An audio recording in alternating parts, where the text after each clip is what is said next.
നമസ്കാരം. നമസ്കാരം. ഞാൻ വിളിച്ചത് ഈ കഴിഞ്ഞ ദിവസം മുഖ്യമന്ത്രി പിണറായി വിജയൻ കോഴിക്കോട് ജില്ലാ സമ്മേളനത്തിൽ സിപിഎമ്മിന്റെ കോഴിക്കോട് ജില്ലാ സമ്മേളനത്തിൽ പ്രതിനിധികൾ സംസാരിച്ചപ്പോ, അതായത് പാർട്ടിയുടെ സമ്മേളനത്തിന് വന്ന പ്രതിനിധികൾ സംസാരിച്ചപ്പോ പറഞ്ഞു, മാധ്യമങ്ങളുടെ വാക്ക് കേട്ടുകൊണ്ട് പി ദിവ്യ എന്ന അവരുടെ സഖാവിനെ അവർക്ക് ജില്ലാ കമ്മിറ്റിയിൽ അംഗമായിരുന്ന അവരെ തരം താഴ്ത്തി ബ്രാഞ്ചിലേക്ക് കൊണ്ടുവന്നത് ശരിയായില്ല എന്ന്. അപ്പോ പ്രതിനിധികളെ തിരുത്തിക്കൊണ്ട് എല്ലാരെയും അതിശയപ്പെടുത്തിക്കൊണ്ട് പിണറായി വിജയൻ പറഞ്ഞു, പി ദിവ്യ അങ്ങനെ ഒരു മീറ്റിംഗിൽ പോയി നവീൻ ബാബു എന്ന ഉയർന്ന ഉദ്യോഗസ്ഥനെ വിമർശിച്ചത് തെറ്റാണ്, അങ്ങനെ പാടില്ലായിരുന്നു, അവർ ആരെയും കൂടെ ആലോചിക്കാതെയാണ് പോയത് എന്ന് പി ദിവ്യയെ കുറ്റം പറഞ്ഞുകൊണ്ട്, അതായത് അവർ ചെയ്ത തെറ്റ് എന്ന് മുഖ്യമന്ത്രി ആദ്യമായി ഈ വിഷയത്തിൽ സംസാരിക്കുമ്പോൾ ഇതിലെന്താണ് ഇതിലെന്താ തോന്നുന്നത്? വീണാമണി അവരുടെ നാട്ടുകാരിയാണ്, ഇവരൊക്കെ തന്നെ അടുത്തറിയുന്ന ഒരു വ്യക്തിയാണ്, കണ്ണൂരുകാരിയാണ്. എന്ത് തോന്നുന്നു വീണാമണിക്ക് ഇതിൽ എന്താ പറയാനുള്ളത്? ഒന്ന് പറയൂ. നമസ്തേ സാറേ. ഇതിന്റെ അകത്ത് പറയാൻ പറ്റുന്നത് എന്താന്ന് ചോദിച്ചാല്, ഇതിന്റെ അകത്ത് നവീൻ ബാബു സാറിന്റെ മരണവുമായി ബന്ധപ്പെട്ടിട്ട് ബഹുമാനപ്പെട്ട മുഖ്യമന്ത്രിക്ക് സംസാരിക്കാനുള്ള അവസരങ്ങൾ ഒരുപാടുണ്ടായിരുന്നു. മരണപ്പെട്ടത് സിപിഎമ്മിന്റെ ഒരു പ്രധാന നേതാവും കൂടി ആയിരുന്ന ആളാണ് നമ്മുടെ ബഹുമാനപ്പെട്ട എ.ഡി.എം സാറ്. അപ്പോ എ.ഡി.എം സാറ് മരണപ്പെട്ടപാട് തന്നെ അതിന്റെ യഥാർത്ഥത്തിൽ സത്യസന്ധമായിട്ട് അന്വേഷണം നടത്താൻ ഉത്തരവിടാമായിരുന്നു. അന്നവര് ചെയ്തില്ലല്ലോ. ഒരു ബഹുമാനപ്പെട്ട മുഖ്യമന്ത്രി ആരാണ്? ആഭ്യന്തരമന്ത്രിയും കൂടിയാ. അപ്പൊ അവരങ്ങനെ ചെയ്തില്ല. ചെയ്യാണ്ട് നിന്നപ്പോ ഇപ്പൊ ദിവ്യയെ പറ്റി പറയുന്നുണ്ട് ഇത് ശരിയായിരുന്നു. പക്ഷെ ബോഡി കത്തിക്കാൻ കൂടി ചെയ്തതിന് ശേഷം, എല്ലാ തെളിവുകളും നശിപ്പിച്ചതിന് ശേഷം, അതുവരെ സാറെന്താ ഉറക്കത്തിലായിരുന്നു? സാറിന്റെ വീട്ടിൽ ഒരു മോളില്ലേ? അവരുടെ മോള് ഭർത്താവിന് ഇങ്ങനെ ഒരു അവസ്ഥ വന്നെങ്കിൽ സാറിന് എത്ര ഷോക്ക് ഉണ്ടാവും? ഇതെല്ലാം തന്റെ ഒരു ആവശ്യമാണ്. ഇത് കേരളത്തിന്റെ മുഖ്യമന്ത്രിയാ. അപ്പൊ അവരുടെ മുഖ്യമന്ത്രിക്ക് അവിടെ ഒരു എ.ഡി.എം സാറിന്റെ മരണവുമായി ബന്ധപ്പെട്ട് അന്ന് തന്നെ പോലീസ് നായനെ കൊണ്ട് ഉത്തരവിടാമായിരുന്നു. പിന്നെ അവിടെ പോലീസ് നായ വന്നിട്ടില്ല, ബന്ധുക്കൾ വന്ന് ഒപ്പിട്ടിട്ടില്ല. പിന്നെ പരിയാരം മെഡിക്കൽ കോളേജ്, തലശ്ശേരിയും കണ്ണൂരും നല്ല ഹോസ്പിറ്റലുണ്ട് പോസ്റ്റ്മോർട്ടം ചെയ്യാം, അവിടെയൊന്നും കൊണ്ടുപോയിട്ടില്ല, പോസ്റ്റ്മോർട്ടം ചെയ്തിട്ടില്ല. ഇതൊക്കെ ചെയ്ത് കളക്ടർ ഇതിനൊക്കെ ഉത്തരവിട്ടിട്ട് സപ്പോർട്ട് ചെയ്തിട്ട് ഒരു എന്താ പറയണ്ടേ ചതി ചെയ്ത് വെച്ചു. ഷംസുദ്ദീൻ ചതി ചെയ്ത് വെച്ചു. ഡ്രൈവർ, ഇപ്പം ഡ്രൈവർ എന്ന് പറഞ്ഞാല് കണ്ണൂരിന്റെ ഭാഷ നമ്മൾ ഇങ്ങനെ തന്നെ, കണ്ണൂര് ഡ്രൈവർ തന്നെ പറയാ. അത് എല്ലാ സ്ഥലത്തും ഡ്രൈവർ തന്നെ, ഉച്ചാരണത്തിന് മാറ്റമല്ല. ഒരിക്കൽ സിപിഎമ്മിന്റെ ഒരു നേതാവ് അഡ്വക്കേറ്റ് അച്യുതാനന്ദ സാറിന്റെ ഒരു PA പറഞ്ഞു, ഡ്രൈവറിനല്ല വീണാമണി പറഞ്ഞത്. ഏതെങ്കിലും ഒരു ചെറിയൊരു വാക്ക് പറഞ്ഞിട്ട് ഇങ്ങനെ ഒരു പ്രതികരണത്തിന് നെഗറ്റീവായിട്ട് പ്രതികരിക്കുക, എന്തൊക്കെയോ ആക്കി മാറ്റുക. വീണാമണി ആരും ആയിക്കോട്ടെ, വീണാമണി എന്താ അത് കോടതിയിൽ എത്തിക്കാം. വീണാമണി ആരാണ്? എനിക്ക് ബഹുമാനപ്പെട്ട മുഖ്യമന്ത്രിയോട് പറയാനുള്ളത്, പൊതുജനങ്ങളോടും പറയാനുള്ളത്, ഈ ബഹുമാനപ്പെട്ട എ.ഡി.എം സാറിന്റെ മരണവുമായി ബന്ധപ്പെട്ടിട്ട് ആദ്യം ചെയ്യേണ്ടത് ഷംസുദ്ദീനെ ചോദ്യം ചെയ്യാം, അതുപോലെ തന്നെ ഡോക്ടറെ ചോദ്യം ചെയ്യാം, ഈ കളക്ടറെ ചോദ്യം ചെയ്യാം. അപ്പൊ അത് ചെയ്താൽ തന്നെ ഇവിടെ ഉത്തരം കിട്ടും. ഇതിന്റെ പിന്നിൽ ആരൊക്കെ കളിച്ചു, ഈ സാറിനെ എങ്ങനെയാണ് കൊന്നത്, എങ്ങനെയാണ് കത്തിച്ചത്, അതിന് ആരൊക്കെ നിഗൂഢമായി കളിച്ചു എന്നത് ശരിക്കും വ്യക്തമായിട്ട് മനസ്സിലാവും. അതിന് ഉത്തരം ആദ്യം ബഹുമാനപ്പെട്ട മുഖ്യമന്ത്രി തരട്ടെ. അവരത് തന്നില്ല. ഇതൊക്കെ നാടകങ്ങൾ നടത്തിയപ്പോഴും ഇത് തന്റെ മോളെ ഭർത്താവിനെ എങ്ങനെ സംഭവിച്ചു എങ്കിലും ഇന്ന് തിരിച്ചൊന്ന് ചിന്തിച്ചു നോക്കിയിട്ട് അവരെ സഹായിക്കുക. 2 പിഞ്ചു കുഞ്ഞുങ്ങളാണ് അവിടെ ഒരു ഭാഗത്തുള്ളത്. അവർക്ക് നീതി കിട്ടണം. കേരളത്തിലെ സമൂഹത്തിന് അറിയണം ഇവരെങ്ങനെ മരണപ്പെട്ടതും. എന്തായാലും തൂങ്ങി മരിച്ചില്ല, അത് ഉറപ്പാണ്. അത് ഞാൻ ഏത് കോടതിയിലും ഞാൻ വെല്ലുവിളിക്കുന്നു, ഇവര് തൂങ്ങി മരിച്ചില്ല. അവരങ്ങനെ ചെയ്യുകയില്ല. നമ്മൾ ബഹുമാനപ്പെട്ട എ.ഡി.എം സാർ അങ്ങനെ ചെയ്തിട്ടുമില്ല. അവരെ കൊന്നതാണ്. കൊന്ന് വെട്ടിത്തൂക്കിയെന്ന് അവര് പറയുന്നെങ്കിൽ ആരും കണ്ടില്ല. വെട്ടിത്തൂക്കിയതും കത്തിച്ച് കളയുന്നത് പെട്ടെന്ന് 5 നിമിഷം കൊണ്ട് എന്ന് പറഞ്ഞ പോലെ അവര് കണ്ണൂര് ഇതിന്റെ ബോഡി കാണിക്കാതെ കത്തിക്കാനും കൂട്ടുനിന്നു. അതിന് പത്തനംതിട്ടയിൽ നേരിട്ട് പോയി അനുഭവസ്ഥനായ എനിക്ക് തന്നെ പറയാൻ പറ്റും. അന്ന് ഇവിടുത്തെ മലയാളപ്പുഴ മോഹനം കളിച്ച നാടകങ്ങൾ എന്നോട് അന്ന് ചോദിച്ച ചോദ്യം, നിങ്ങളെടുക്ക നവീൻ ബാബു സാറിന്റെ വീഡിയോസ് ഉണ്ട് അതെടുക്കുന്നു പറഞ്ഞ എന്റെ മേക്ക് കയറിയിട്ട് ബാഗ് എടുക്കുന്നു, ഫോൺ പരിശോധിക്കുന്നു, അങ്ങനെ കുറെ എന്റെ മേക്കുള്ള ചെക്കപ്പ് ആയിരുന്നു അയാൾ അന്ന് ചെയ്തത്. അപ്പൊ ഇത് എന്നോടല്ല ഇതൊന്നും ചെയ്യേണ്ടത്. ഇത് നീതി നടപ്പാക്കേണ്ടത് ആ ഡോക്ടറെയും ഷംസുദ്ദീനെയും കളക്ടറെയും ചോദ്യം ചെയ്ത് അവരെ ഒന്ന് നാർക്കോ ടെസ്റ്റ് ചെയ്താൽ ഇതിന്റെ അകത്ത് എല്ലാ വെള്ളം പോലെ മനസ്സിലാവും. അല്ല, എനിക്ക് ചോദിക്കാനുള്ള വീണാമണി, ഇതിലിപ്പോ മുഖ്യമന്ത്രിയുടെ ഈ പരാമർശം PPTV-യിലൂടെ നവീൻ ബാബു എന്ന ഉദ്യോഗസ്ഥൻ ആത്മഹത്യ ചെയ്തു എന്ന് വരുത്തി തീർക്കാനുള്ള ശ്രമം തന്നെയല്ലേ?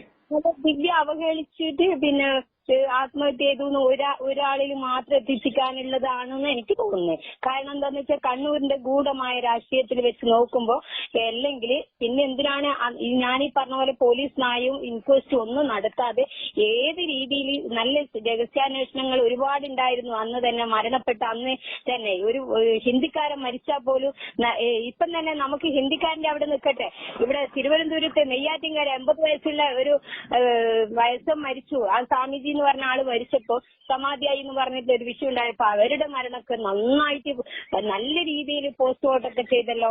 അപ്പൊ ഈ 55 വയസ്സുള്ള ഒരു ഗവൺമെന്റ് ഉദ്യോഗസ്ഥനല്ല, സമൂഹ നന്മയ്ക്ക് വേണ്ടി ജീവിക്കുന്ന നല്ലൊരു വ്യക്തി, അയാളുടെ പേന കൊണ്ട് ഇനിയും ഒരുപാട് സേവനങ്ങൾ ചെയ്യാൻ പറ്റുന്ന ഒരു വ്യക്തിയായിരുന്നു.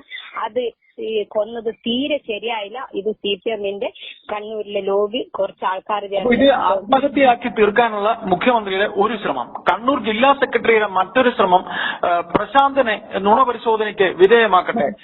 നവീൻ ബാബു കൈക്കൂലിക്കാരനാണോ ഇല്ലയോ എന്നുള്ളത് നുണപരിശോധനയിലൂടെ തെളിയട്ടെ.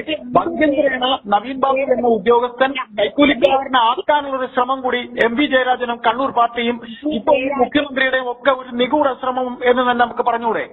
MV ജയരാജ് എന്ന ആ വ്യക്തി അഡ്വക്കേറ്റ് ആണെന്ന് അയാള് ലക്ഷ്മിനാരുടെ കോളേജിൽ നിന്ന് ഇത് കിട്ടിയിട്ടുണ്ട്. അപ്പൊ ആ അഡ്വക്കേറ്റ് MV ജയരാജൻ എന്ന വ്യക്തിക്ക് എന്തുകൊണ്ട് ബോഡി കത്തിക്കാൻ ഇത്ര ശ്രമം ചെയ്തു? അവരുടെ വീട്ടിൽ ഒരാൾക്ക് ഇങ്ങനെ മരണം സംഭവിച്ചെങ്കിൽ പെട്ടെന്ന് ബോഡി കത്തിക്കുവോ? അല്ല വീണാമണി, എന്റെ ഒരു സംശയം ഞാൻ ചോദിച്ചോട്ടെ. വീണാമണി, ഇപ്പോ ഈ MV ജയരാജൻ ഈ പറയുന്ന അതായത് പ്രശാന്തനെ നുണപരിശോധനയ്ക്ക് വിധേയമാക്കട്ടെ എന്ന് പറയുമ്പോൾ പ്രശാന്തനെ ചൂണ്ടി ഇദ്ദേഹം പറയുമ്പോൾ ഇതുവരെയുള്ള നവീൻ ബാബു എന്ന ഉദ്യോഗസ്ഥൻ ഒരു വളരെ കറക്റ്റ് ആയിട്ടുള്ള ഉദ്യോഗസ്ഥൻ എന്നാണ് ഈ സമൂഹം ഇപ്പോഴും എപ്പോഴും വിശ്വസിക്കുന്നത്. അദ്ദേഹത്തിന് ഒരു കൈക്കൂലിക്കാരനാക്കാൻ MV ജയരാജൻ തുടക്കം മുതൽ ഇപ്പൊ ഇന്നലെ വരെ അദ്ദേഹം ശ്രമിക്കുകയല്ലേ?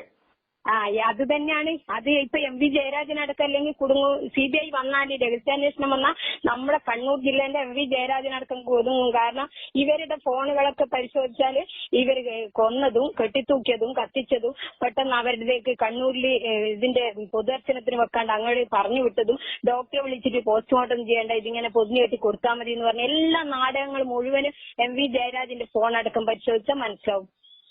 അപ്പൊ ഇതിനകത്ത് അവർക്ക് ഇത് ഭയവും ഉണ്ടല്ലോ, അതുകൊണ്ടല്ലേ. അല്ലെങ്കിൽ ഏതായാലും വീണാമണി, നിങ്ങൾ കണ്ണൂർ രാഷ്ട്രീയം ഏറ്റവും അടുത്ത് നിന്ന് കണ്ടിട്ടുള്ള ഒരാള്, നിങ്ങൾക്കറിയാം കേവലം ഡ്രൈവർ എന്ന വാക്കിന്റെ പ്രയോഗത്തിൽ തൂങ്ങി ഒരുതരം മോശമായ രീതിയിലൊക്കെ സംസാരിച്ച് ബാലിശമായി തള്ളിക്കളയുന്ന രീതിയിലൊക്കെ പറയുന്നതിനോടൊക്കെ നമുക്ക് തീർത്തും വിയോജിപ്പ് തന്നെയാണുള്ളത്.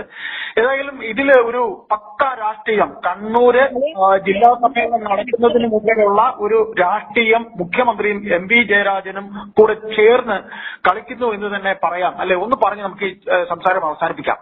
ഓക്കെ, മലയാളത്തിന്റെ 51 അക്ഷരങ്ങളിൽ ഏത് അക്ഷരങ്ങളും എനിക്ക് നന്നായിട്ട് സ്വരങ്ങളും വ്യഞ്ജനങ്ങളും എല്ലാം നന്നായിട്ട് സംസാരിക്കാൻ പറ്റുന്ന ഒരു വ്യക്തിയാണ്. കാരണം ഭാഗവതത്തിന്റെയോ ഈ പുരാണങ്ങൾ മുഴുവനും കൈകാര്യം ചെയ്യുന്ന സംസ്കൃത പദങ്ങൾ കൈകാര്യം ചെയ്ത് അതിന്റെ അർത്ഥങ്ങളൊക്കെ ക്ലാസ് കൊടുക്കുന്ന എനിക്ക് ഒരു ഇതാണോ വിഷമം പിടിച്ചത്? അതൊന്നുമല്ല, ഡ്രൈവർ എന്നുള്ള വാക്ക് തന്നെയാണ് ഞാൻ ഉച്ചരിച്ചത്. അതിന്റെ ഒന്നും കൂടി വീഡിയോസ് ഒക്കെ നോക്കിയാൽ മനസ്സിലാവും. പക്ഷെ എന്റെ വിഷയമല്ല തൂങ്ങേണ്ടത്. പോസ്റ്റ്മോർട്ടം ചെയ്യാണ്ട് കത്തിച്ചു, ആ ബോഡിയാണ് ചെക്കപ്പ്. ഒന്നും കൂടി ആ ഫോട്ടോസ് അന്ന് വന്ന വാർത്തകൾ ഒന്ന് പരിശോധിച്ചാൽ മനസ്സിലാവും ആ ബോഡി പോസ്റ്റ്മോർട്ടം ചെയ്തിട്ടില്ല. വീണാമണി പറയുന്നതിൽ എന്തെങ്കിലും ഇതുണ്ടെങ്കിൽ ഡ്രൈവർ എന്നൊരു ഉച്ചാരണം മാറ്റി പറഞ്ഞ ഈ ഇവിടുത്തെ അഡ്വക്കേറ്റ് അച്യുതാനന്ദൻ സാറിന്റെ PA അവരൊക്കെ ഇതിനകത്ത് കളികൾ കളിക്കുന്നുണ്ട്. അവര് 52 വീഡിയോ ഇട്ടതൊന്നും കൊണ്ടല്ല ആദ്യം ആവേണ്ടത്. ആ ഡോക്ടറെ ഇത് നാർക്കോ ടെസ്റ്റ് ചെയ്യണം, അതൊക്കെ വേണ്ടത് ഇതിനകത്ത്. ഇതിന്റെ സത്യാവസ്ഥ കൊണ്ടുവരേണ്ടെങ്കിൽ ഇതൊരു ദിവ്യയിൽ മാത്രം ഒതുങ്ങുന്നതല്ല വിഷയം. ഇതൊരു തൂങ്ങിമരനാക്കി മാറ്റാൻ കണ്ണൂർ ലോബി. ഏതായാലും വീണാമണിക്ക് പറയാനുള്ളത് MV ജയരാജന്റെ ഉൾപ്പെടെയുള്ള ഫോൺ പരിശോധിക്കണം അല്ലെ?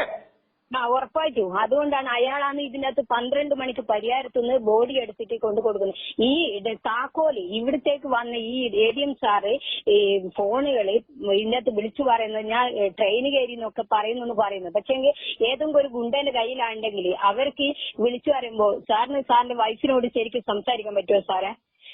സാറിനെ പേടിപ്പിക്കുന്ന കത്തി കാണിച്ചിട്ടോ അല്ലെ ഭീഷണിപ്പെടുത്തിയിട്ടോ ഏതെങ്കിലും ഒരു ഗുണ്ട സാറിന്റെ അടുത്തുണ്ടെങ്കിൽ പറയാൻ പറ്റുമോ? അപ്പൊ ഇതൊന്നും ട്രെയിൻ കയറിയിട്ടൊന്നും ആയിരിക്കില്ല അതൊന്നും ഉണ്ടായ വിഷയങ്ങൾ. സാറിന്റെ ഫോണുകളെല്ലാം പരിശോധിക്കുമ്പോഴും ഒരു കാര്യം കൂടെ ഞാൻ ചോദിക്കുന്നു. ഈ മുനീശ്വരൻ കോവിലിന്റെ സമീപത്ത് നിന്ന് അദ്ദേഹത്തിനെ ഒരു വാഹനത്തിൽ കയറ്റിക്കൊണ്ടു പോകുന്നത് നിങ്ങൾ കണ്ടു എന്ന് പറഞ്ഞതിൽ നമ്മൾ കേരള സമൂഹം ഇപ്പോഴും അന്ന് പറഞ്ഞപ്പോഴും വിശ്വസിക്കുന്നു, ഇപ്പോഴും വിശ്വസിക്കുന്നു. അങ്ങനെ ഒരു സംഭവം മുനീശ്വരൻ കോവിലിന്റെ അടുക്കലല്ല, അതിന്റെ കുറച്ച് മാറിയിട്ടാണ് അവിടെ ഇറക്കി എന്ന് പറഞ്ഞത് തെറ്റാണെന്നാണ് ഞാൻ പറഞ്ഞത്. അവിടെ നിന്നല്ല ഈ സാറിനെ കൂട്ടിക്കൊണ്ടുപോയത്, അവിടെ നിന്നല്ല അതിന്റെ കുറച്ച് ഭാഗം മാറ്റാണ്, അവിടെ ഇറക്കിയിട്ടില്ല എന്നാണ് ഞാൻ പറഞ്ഞത്. ഷംസുദ്ദീൻ പറഞ്ഞത് നുണയാണ്, അങ്ങനെ ഒരു സംഭവം ഉണ്ടായിട്ടില്ല, അതാണ് ഞാൻ പറഞ്ഞത്.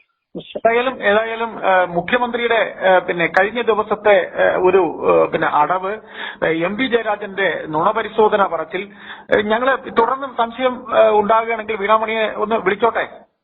Okay sir, okay, thank you sir. തീർച്ചയായിട്ടും സഹകരിച്ചാൽ നന്ദി, താങ്ക് യു.